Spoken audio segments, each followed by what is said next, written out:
ফেব্রুয়ারি আন্তর্জাতিক মাতৃভাষা দিবস। এই আন্তর্জাতিক মাতৃভাষা দিবস উপলক্ষে ঘাটাল এসডি অফিসে রক্তদান শিবির হচ্ছে। প্রথম রক্তদান করছেন মনোজিৎ, আমাদের শিক্ষক মহাশয়, নারজল ছাত্র দলের অন্যতম সদস্য। কেমন লাগছে মনোজিৎ? দারুণ। প্রথমত রক্তদান করে মানুষের জীবন বাঁচানো, এটা তো একটা দারুণ ব্যাপার, অত্যন্ত ভালো লাগে। সেই সাথে আজকে একটা বিশেষ দিন, মাতৃভাষা দিবস।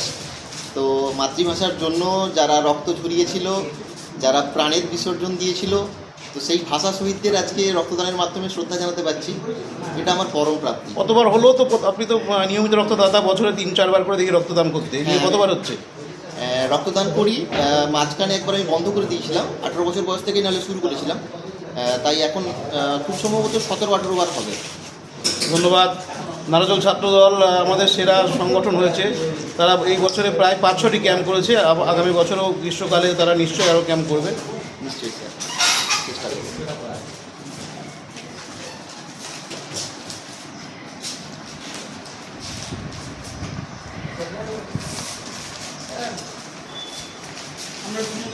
বাহ, থ্যাংক ইউ।